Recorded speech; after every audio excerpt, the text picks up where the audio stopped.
we've been doing a series called Hidden Figures, where we go over people within the Bible who were hidden in plain sight. So you always see their name, but you don't really think, oh, there's more to their story.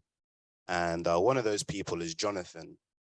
So you might ask, who was he? Who's Jonathan? And those of you who've read First Samuel before, you'll know that his story was interwoven between two key figures in Israel's history. And the first, someone guess? That's it, David and Saul. So for Saul, Saul was Israel's first ever king. And he was the eldest son of Saul. And David, he was the best friend and confidant of him. And David is one of the guys that wrote most of the Psalms that we see in the Bible. And funny enough, in First Samuel, when he's on the run in exile, a lot of the Psalms he wrote whilst he was in the wilderness and whilst he was running for his life. What we're about to see, and we'll go through it as well, Jonathan was the hidden glue that was interwoven in a very turbulent time in Israel's history.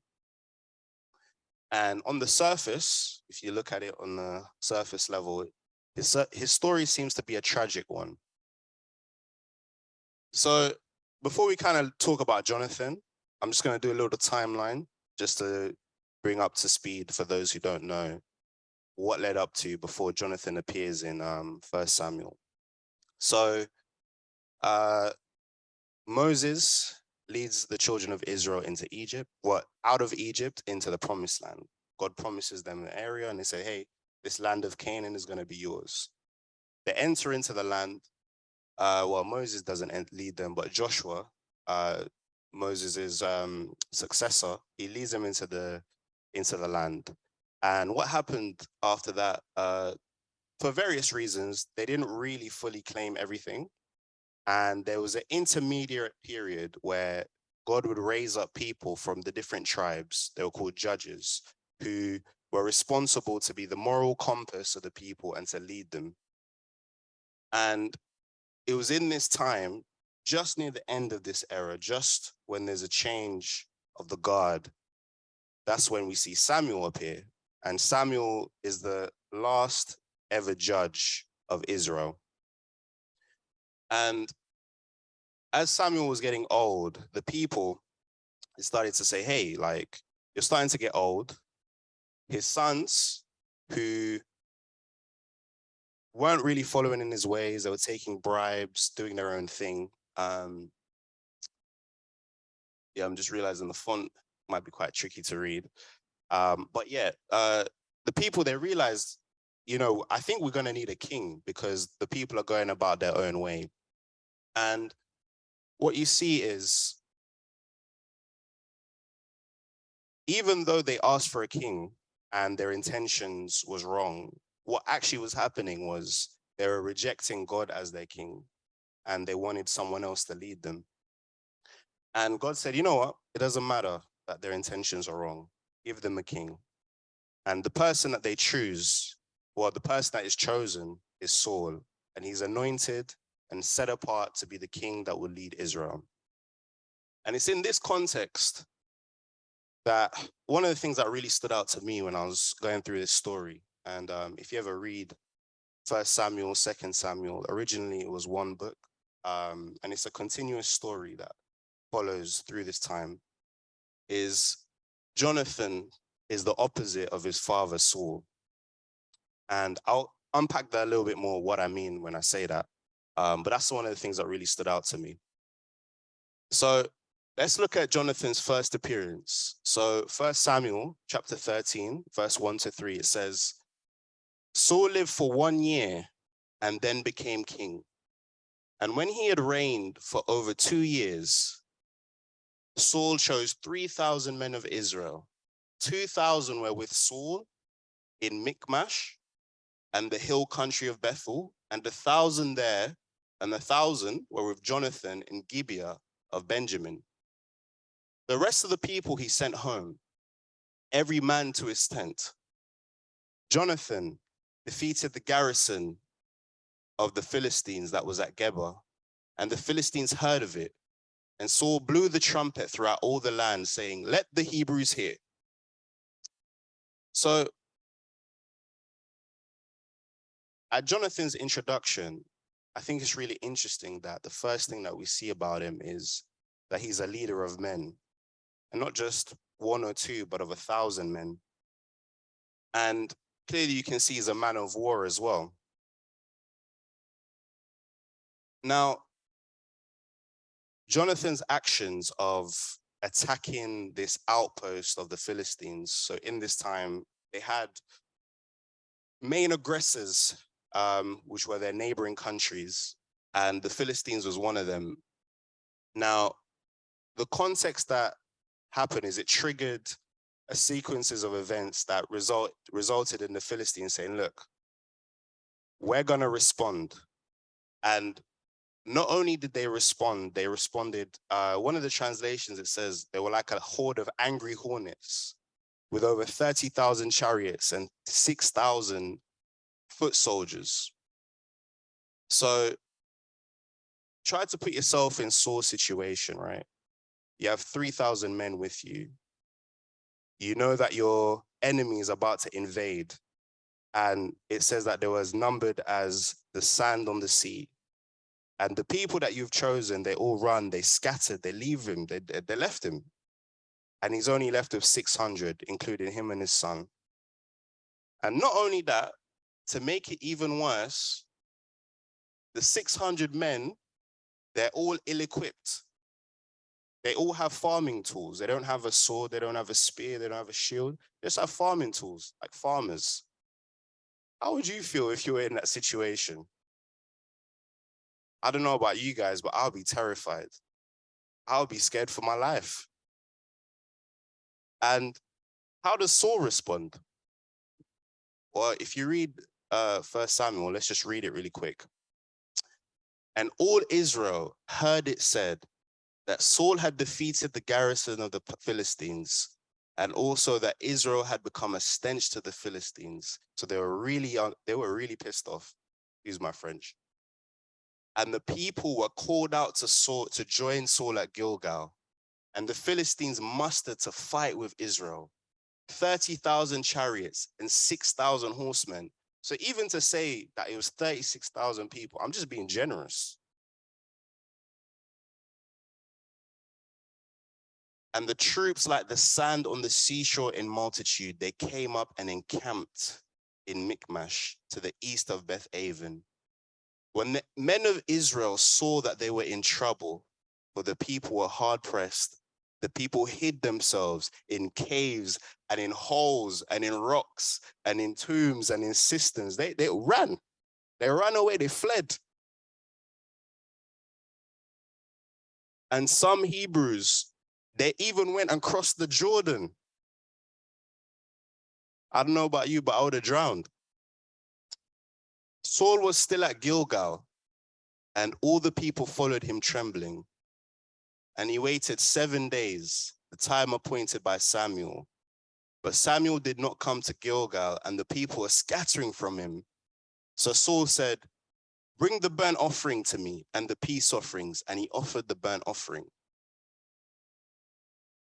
So what we see here is not only are the people running away from him, but the person that is the moral compass, the leader, the prophet, Samuel, he's going to give you a word from God. He says, "Look, wait 7 days. You're on the 7th day. Still no word." And what does he do? He's like, "Well, if Samuel's not coming, I might as well do it myself." And he goes and offers the burnt offering. And it goes on to say, as soon as he did it, Samuel arrived. Now, why did Saul do this? Now, a lot of times in the scripture, what we see as sin is not necessarily always the action itself, but it's the reason why you're doing what you're doing.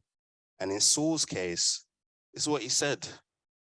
When I saw that the people were scattering from me, and that they did not come within the days appointed, and that the Philistines had come together at Michmash, I said, now the Philistines will come down against me at Gilgal, and have not sought the favor of the Lord.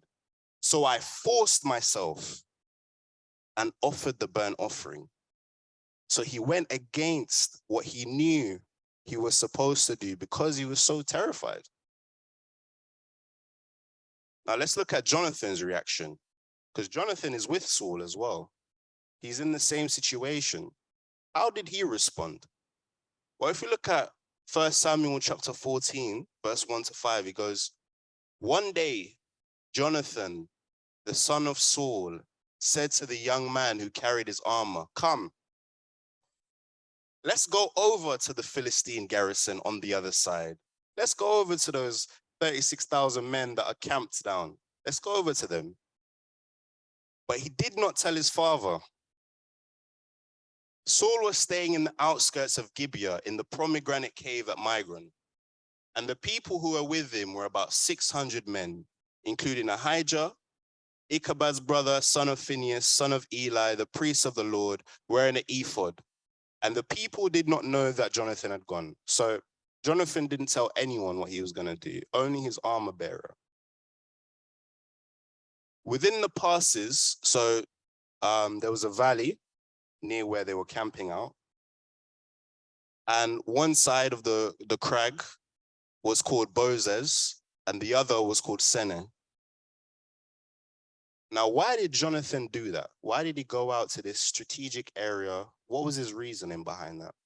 Well, the next verse reveals his motives. He said to the young man, come, let's go over to the garrison of these uncircumcised.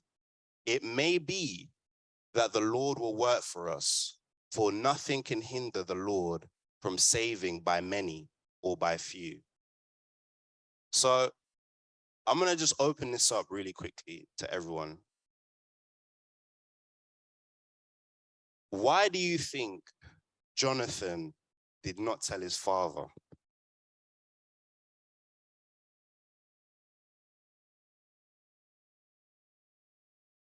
Because he knew his father and what he's like.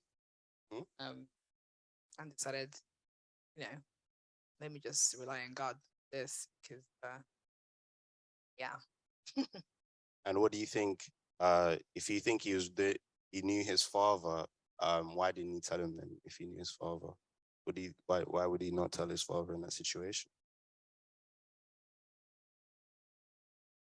Because he probably, maybe he didn't think it was right to tell his father. Like he didn't. He just didn't feel.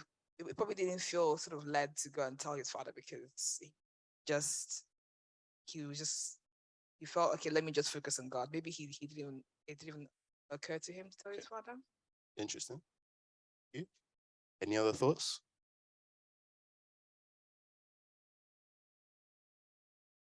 I think based on the scripture, Jonathan probably knew that his father would try to resolve the problem himself.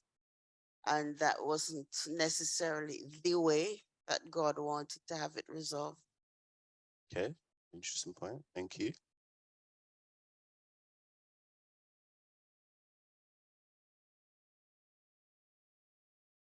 Yeah, for obvious reasons. I think Jonathan got conviction himself what God can do. Mm-hmm. And this, he wouldn't want to let anyone, because sometimes when you get a revelation, is within you. Mm-hmm. So it's strong, it may be very strong in your mind, but you wouldn't know how to express it for other people to believe your. Look at the statement he made. God, nothing can stop God if you want to walk even with one man. That is enough conviction for himself. But you know that anyone can stand his ground. Excuse me. Anyone can stand his ground if you want to, especially telling his father. The father have the authority and the father can stop him. Father, but definitely the father would think that if you go on your own with number of rules or people, definitely you're going to defeat you. And I don't want to lose you. So I think because of this reason, if I tell anybody or anyone, including my father, it's going to stop what God is about, what God has told me about. It's a very interesting point there. Yeah. So he's saying that it's twofold, that he had the conviction within himself, but also that he thought his dad might prevent him from acting on that conviction. Yeah, it's good. Yeah, Douglas? Yeah, I think that son, Jonathan, already seen the father, Mm, already lost because Jonathan mm, is the son of Saul, isn't he? mm-hmm, So at the time, the son was supposed to listen to his father. mm, But the father had already lost the battle when he looked at the proportion of his army, proportion of people who were against him. So on that, he already done the bend offering. Right? Why would he have done this? Jonathan, sure, he thought, well, maybe just trust him. mm. That's why he moved to try and refocus what he could do. So I think he realized that only God could solve the situation. So Yeah, that's a good point. That's an interesting point. Um, one more. uh, one more. I've never heard a story before. I'm novice of, but That's fine. listening to it, I think maybe Jonathan thought if you go to his dad, Mhm. his dad, as a parent, you want to protect your child, and Saul got older than him and know what he's going in, and he was more than likely frightened that his dad would talk him out of it. And if he doesn't listen to his dad, especially back in those days, it would be very disrespectful. So the best thing that he could do, not to say anything and just go with what he think was best. Because at the end of the day, as a parent, you want to protect your child. And Saul, never mind he's a leader of the whole of Israel at the time, he is a father first. Mm. Your job, feel his job would be to protect his son and not let his son go into a massive danger. 3,000 people against one man? Mm. What you going into? You know what I mean? Yeah, yeah. Sorry, that's what I think. Yeah, Anyway, it's crazy, isn't it? Just two guys, yeah. Um, and I think the second question, and we'll just ask a couple people. And I think it's tied into this as well. Why do you think Jonathan's reaction was so different to his father's? They're in the same situation, but their reaction is so different.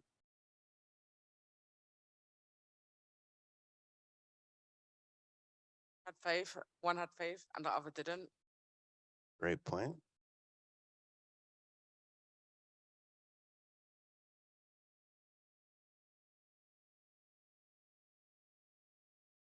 I was going to say the answer to the first one is that's what sons do. But anyway, but I think the second one, so Saul was tied up with, like, the law in that sense. So wait 7 days, and this is what you need to do, da da da. Whereas Jonathan perhaps was just more tuned in to God and just thinking, well, okay, let's just be more strategic and thinking outside the box, allowing God to move him along. That's a very good point. Any other thoughts? Celine?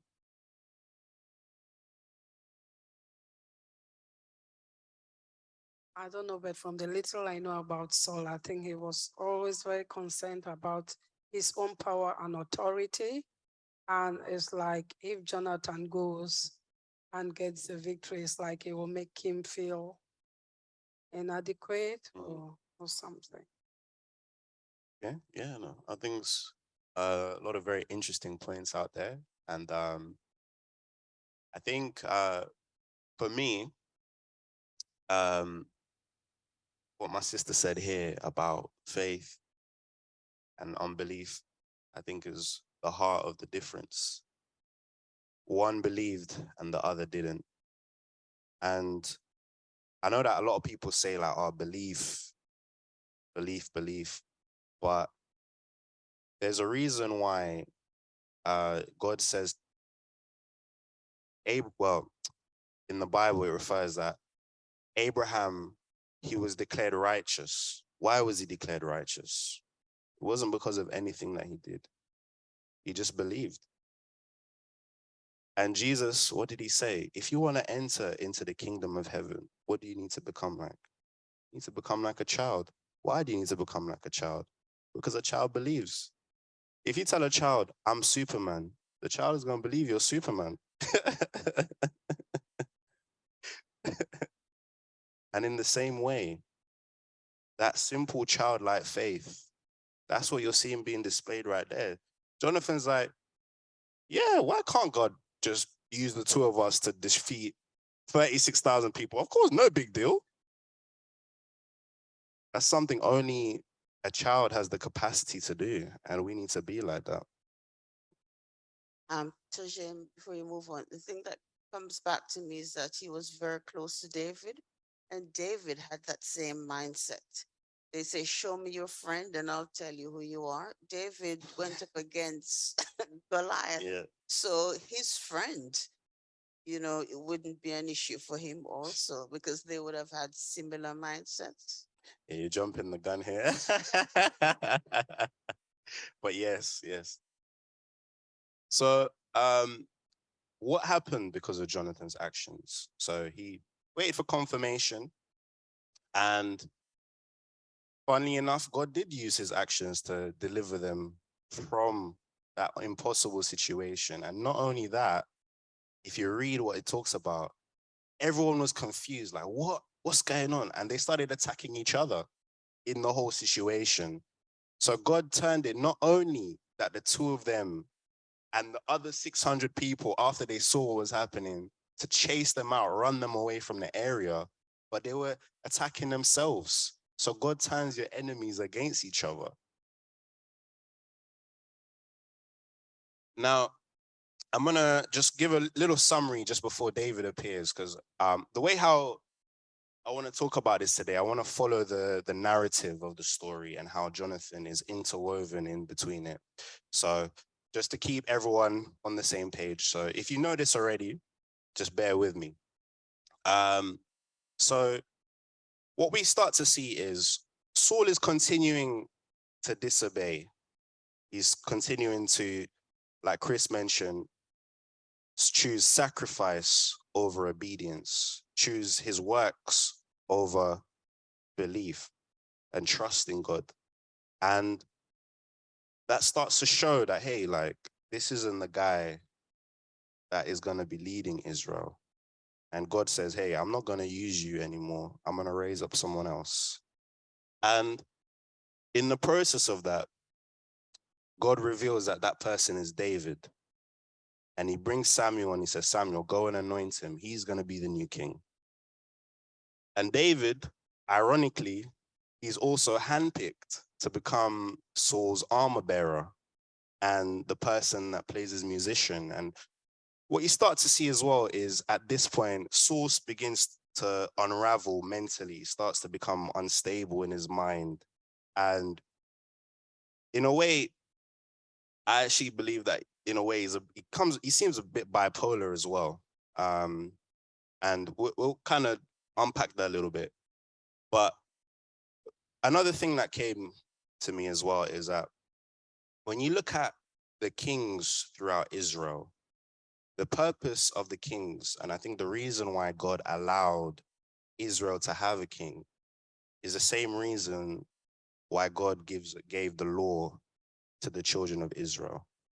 Why do I say that? What's the purpose of the law? The purpose of the law is not to show you that you can make yourself righteous. The purpose of the law is to point you to Christ, to show that, look, you can't do it by yourself. And in the same way, he's showing to Israel, you can't choose that person to be king. Only I can qualify to do that. He's pointing to the Messiah right there, the one that's going to be the king and the counselor. That's the purpose of the kings. It's a shadow of the perfect king that was to come. Now, we see David. He comes in. He slays Goliath. In the scriptures, it says he's around 9 feet tall. So he's taller than a lot of basketball players. And at that time, a lot of men were shorter. So very, very tall guy. And the two reactions are very different. Saul, he's impressed. At first he's impressed. He's like, wow, this guy, I need to bring him into my group, you know. I need to use him to build up the kingdom. And then what happens? People start singing. Saul killed thousands, David kills 10,000s, and he starts to get jealous.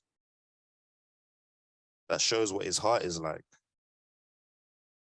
What about Jonathan? He was so impressed. It says that he loved him as he loved his own soul. He loved his neighbor as himself. He became his number one advocate and friend. And in a way, it was real recognizing real. Real faith recognizing real faith. Kinship.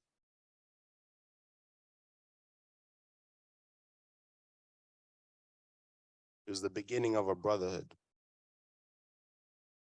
Yeah, go on. I think that's really remarkable, because the two responses are so incredible. Initial responses, both were impressed, but then the secondary emotion kicked in. One, impressed, then jealous. Second one, impressed and love.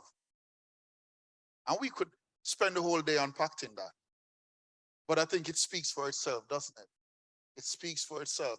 And it calls us to do an introspection in real time when we are faced with certain things or we're observing certain things. After the impress, what comes? Are we comparing ourselves? Or are we loving? Are we thinking, how can I build up? Are we thinking, how can I get? And, I was going to touch on it a little bit later on. But in a way as well, that's a shadow of perfect love. And what is perfect love? It says it in 1 Corinthians. Love does not envy. Love does not boast. Love rejoices in the truth. That's what he was doing right there. Not perfect, but it's a shadow of what is to come. And in 1 Samuel chapter 18, verse 4, it said that Jonathan, he stripped himself of the robe that was on him, his royal robe, because he's the eldest son. He's the next in line to the throne. But he's like, you know what? I'm going to take this off. I'm going to take off my armor, my sword, my belt. I'm going to give it to David. I believe that it was him recognizing this guy's going to be the king. That's not someone that's going by how they see things. That's someone that's going by and responding to belief.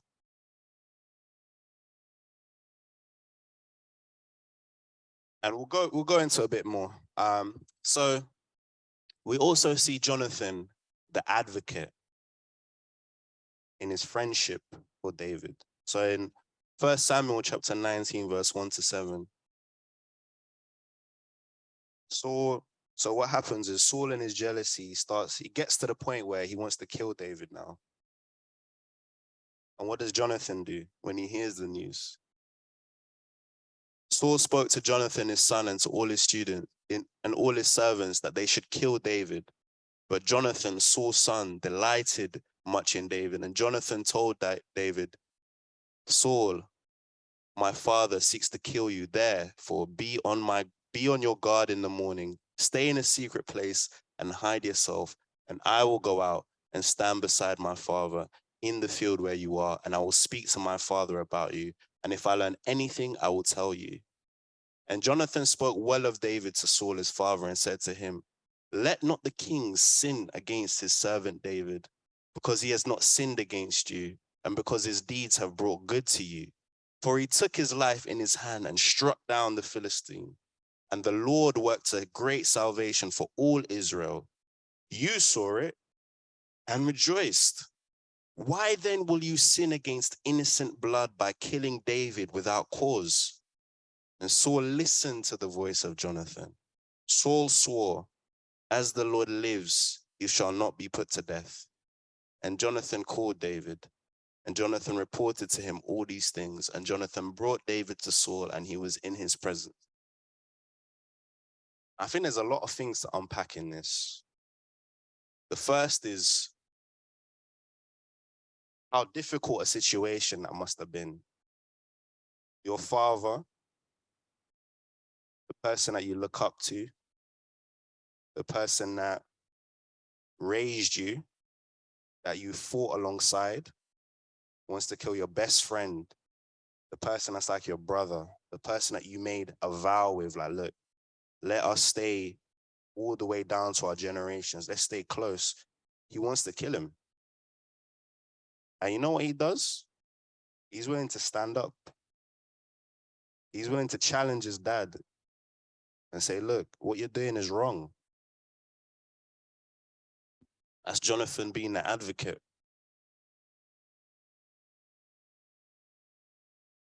Now, eventually, Saul's jealousy got again the better of him. War broke out again. And David continued to do great things. And he thought, you know what, I need to kill this guy. And if we go back to the previous bit, one of the things you'll notice in verse 3, well, not verse 3, one of the verses it says, and Saul listened to the voice of Jonathan. Verse 6, Jonathan was in a position with in a relationship with his dad, that he was close enough to him to give him words of advice. And what you're going to see now, Jonathan now, he's willing to even sacrifice that and challenge that because it was the right thing to do in that situation. And he goes on to even say to David, before he goes and speaks with his dad, he says, look, you will not die. My father, he does nothing, either great or small, without disclosing with me. And why should my father hide this from me? It's not so. So what he's saying there is, look, I'm so close with my dad. Look, if he's going to do anything, he's going to tell me. I'm your inside man. And what we see is there's a feast that's about to happen, a new moon feast. David is contemplating, should he go on the run or not? And Jonathan's like, look, let me see what my dad is saying. Let me see where his head is at. And not only that, everyone is supposed to be there. Jonathan says, look, I will take responsibility for you being missing from this. You're supposed to be, I'll take responsibility. And you know what his dad said to him? What he said to him? He said, you son of a perverse, rebellious woman. Basically calling her a prostitute. Do I not know that you have chosen the son of Jesse to your own shame and to the shame of your mother's nakedness? For as long as the son of Jesse lives on the earth, neither you nor your kingdom shall be established. Therefore send and bring him to me, for he shall surely die. Then Jonathan answered Saul his father, why should he be put to death? What has he done? But Saul hurled his spear at him to strike him. So Jonathan knew that his father was determined to put David to death.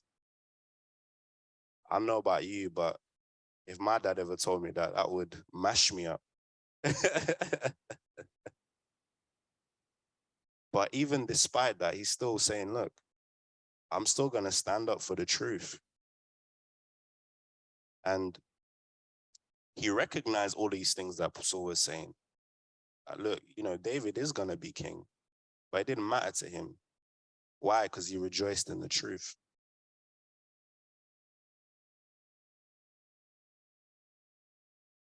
Now, the last ever time we see David and Jonathan together, it's a very, as we're aware of anyway, it's a very somber moment.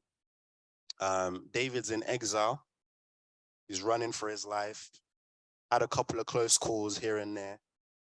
And it goes on to say in chapter 23 that when he was in the wilderness, Jonathan rose and went to David and strengthened his hand in God, encouraged him in God.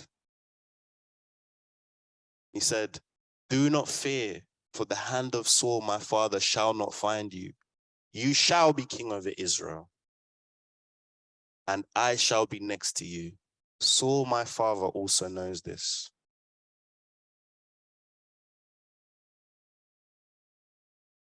Even though he might have been wrestling with this conflict within himself, he was still there to encourage him. And sometimes we might find ourselves in situations where we're wrestling with things, but that shouldn't stop us if we see someone else in encouragement. So,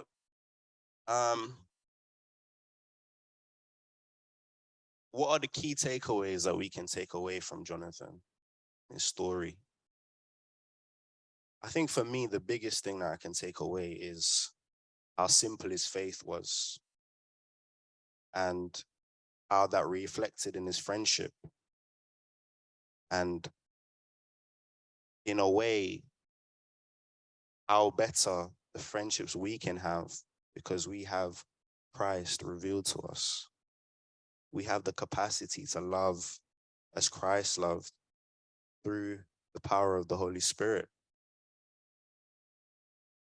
He wasn't afraid to stand for the right thing, even if it meant going against the king, his father, even if it meant being insulted and his mother being called a prostitute, even if it meant going against the grain.